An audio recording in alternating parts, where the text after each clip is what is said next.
안녕하세요. 오늘은 독자 여러분이 몹시 궁금해하시는 국제적 이슈를 영상에 담았습니다. 중국군 서부사령관이 미 본토의 육군 원정사령부를 방문한 이유가 뭘까? 김정은 정말 죽었나? 마약쟁이 김여정이 왜 전면에 나타났지? 개성연락사무소를 폭파하고 동북 삼성 막강의 북한 군부를 이끌고 수령청정을 하고 있는지에 대한 이유와 중국 3대 파벌과의 관계, 중국몽의 최후는 어떻게 될까라는 주제로 방송하겠습니다. 오늘도 1급 비밀 폭로 방송이며 정립박TV에 대한 좋아요의 버튼 횟수는 독자의 살림살이에 비례한다는 인터넷 속담을 아시다시피 문재인 가짜 대통령 만들기와 금년 4.15 총선의 배후에는 시진핑이 있었고 저희 방송에서는 자유우파의 경각심을 일깨우기 위해 중국몽의 위험성에 대해 매회 꾸준히 보도하고 있습니다. 4.15 부정선거가 2050년까지 한반도를 거쳐 일본 열도까지 공산화하겠다는 원대한 꿈의 일부이자 전부이기 때문입니다. 중국몽은 북극 실크로드와 육상 실크로드, 해상 실크로드의 두 마리 나비 효과를 통하여 지구촌 전체를 공산화하겠다는 중국 공산당 중화주의의 악몽이자 코뮤니스트들의 크레이지 드림이죠. 문재인 취임사의 한미동맹 언급에 중국이 홀대하자 8끼를 혼밥하며 시진핑에 매달리다가 결국 베이징대에서 중국 악몽에 동참하겠다고 선언했죠. 취임사의 약속들이 단 하나도 지켜지지 않은 이유입니다. 며칠 전에도 방송했지만 동유럽을 공산화하려고 탱크를 앞세워 동남 진하던 소련 연방의 꿈은 미국을 비롯한 서방의 오렌지 혁명에 의해 상산조각이 났으며 러시아는 동토만 남았습니다. 같은 방식으로 중국 역시 가까운 미래에 5.16국으로 쪼개질 것이라는 사실을 증명하기 위해 과거로 거슬러 올라가 보겠습니다. 박근혜 탄핵 시기에 중국의 서부전구를 담당하는 장성 2명과 영관급 장교 6명이 하와이의 미 육군 태평양 사령부를 방문하여 사령관의 본토 방문 의사를 타진했습니다. 그 이후 자우종치 사령관이 미 본토의 육군 1군단 사령부를 방문하게 되죠. 중국 공산당 사령관이 미국 본토를 방문한다는 것은 정말 기이한 일인데 미국은 방문 목적을 재난구조 및 인도적 지원 문제 협의와 교환 훈련이라고만 밝힙니다. 주된 방문지는 미 1군당 산하의 593원정 지원 사령부인데 그림과 같이 헌병여단 1개, 의무여단 1개와 지원대대로 구성되어 있습니다. 미국의 원정 지원군과 중공군이 교환 훈련을 왜 했을까요? 뭔가 좀 이상하지 않습니까? 그러면 이 군대들에 관할 구역을 살펴볼까요? 중공군의 서부전구는 신장 위구르와 사천성 등 중국의 사막 지방과 고원 지역을 관할하고 있고 미 육군의 1군대는 한국과 일본 및 호주와 동남아의 몇 개 국가로 중국의 서부전부와 작전구역이 전혀 겹치지 않습니다. 그런데 한미연합사 참모장을 비롯한 한국 3군 사령부의 영관급 장교들도 같은 의제로 그 자리에 참석했다는 것입니다.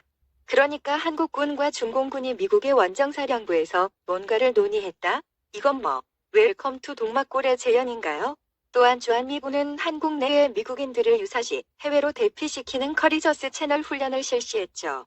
이 훈련은 매년 정기적으로 치러지는 훈련이었지만 그때 훈련은 다른 점이 있었습니다. 실제로 피난 대상의 일부를 공군기를 이용해서 일본까지 실어 날랐다는 점이죠. 그전에는 미군 부대에 집결해서 임무카드처럼 종이 쪽지를 하나씩 나눠주고 넌 일본, 넌 호주 하는 식이 도상훈련에 가까웠는데 미군 가족을 실제로 이동시킨 것은 7년 만이었습니다. 북한이 장거리 로켓 발사 실험 및 영변 핵시설 폐연료봉 재처리 작업을 강행했고 미국과 대화가 필요 없다고 선언하고 2차 핵실험을 강행한 바 있는 해였죠. 당시 한미연합군은 처음으로 북한에서 피난민이 발생할 경우 이를 수용하기 위한 훈련을 실시했다는 점입니다. 이를 위해 미군에서는 아프간에서 피난민 수용 경험이 있는 130여 명의 민사, 헌병, 의무요원을 파견해서 경험을 공유하고 훈련을 지원했죠. 또한 한국과 일본은 지소미아, 한일 군사정보보호협정을 체결했고 한국은 휴민트를 제공하고 일본은 위성과 잠수함 추적 정보를 상호 교환하는 시너지를 발휘했고 일본은 이미 미국의 MD체제에 편입되어 있으므로 탄도탄 탐지 및 추적 등에도 양국이 협력 가능했죠. 이러한 한미일 공조에 의한 중공과 북한 정권 무너뜨리기 공작이 박근혜 탄핵의 단초였습니다. 남한 정치권과 권력층에는 이미 간첩들이 넘쳐났기 때문입니다. 일본에서는 그해 3월 발효시킨 안보법에 의한 핀소드 2017 훈련이 미군과 일본군 합동으로 열렸죠.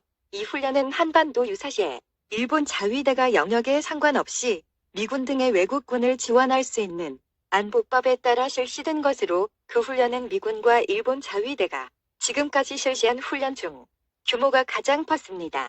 상륙훈련과 추락한 미군 조종사의 구조 등의 훈련뿐 아니라 통합대공, 탄도미사일 방어훈련도 함께 실시됐습니다.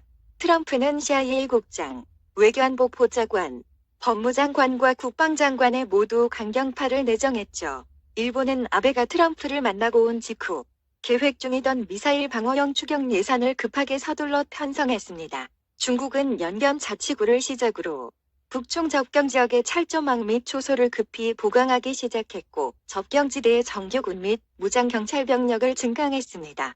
또한 반둥과 시리주, 지반과 만포, 송하강과 해상 등 중국과 북한을 잇는 철도 및 도로를 증축했죠. 이는 북한의 난민 수용 및 유사시 북한으로의 진입을 고려한 사전 작업으로 의심받고 있습니다. 당시 김정은은 한 달에 7차례나 특수부대와 해안방어부대, 후방병참지원부대와 포병부대 등의 각종 군부대를 시찰했는데 이는 평소 한 달에 한두 차례 군부대 시찰에 비해 대폭 증가한 것이었죠. 그러니까 북한의 도발이든 트럼프에 의한 선제 공격이든 한반도에서 전쟁이 발발하거나 국지전에 준하는 긴장 국면이 발생하면 중국의 스탠스는 아직 미정이지만 전쟁 후에 일정 이익을 보장받는 조건으로 관망할 것이 분명합니다. 한국군과 미군은 북의 위협에 대응 또는 공세를 전개하고 일본은 6.25 전쟁 때도 그랬듯이 기계제거 및 구조활동과 공중급유 등의 후방 지원을 담당하고 혹시 있을지도 모를 북한의 미사일 공격에 이지스함으로 공동 대응합니다. 북한의 잠수함 탐지는 냉전시대 때부터 미국이 소련 대응용으로 디자인해준 막강 해군을 가진 일본의 주된 역할입니다. 전후 여러 방향으로 집단 발생하는 북한의 난민은 한국과 중국이 각각 수용합니다. 중국은 난민 수용에 대한 대가를 미국과 한국에 요구합니다. 중국 서부 전구의 용도는 2차 대전 때 미국이 일본계 미국인들을 애리조나 사막 등에 분리 수용했을 때도 그랬듯이 고비 사막에 북한인들을 위한 수용소를 설치, 관리하기 위한 것으로 북한군과 그 중에서도 10만의 특수부대 등 동요가 심하고 관리가 어려운 병력을 다른 북한 주민과 떨어진 격리 지역에 수용하기 위한 목적이라고 보여지는데 중국이 과연 서부 전구의 북한 난민 수용소 설치에 순순히 응해줄까요? 이제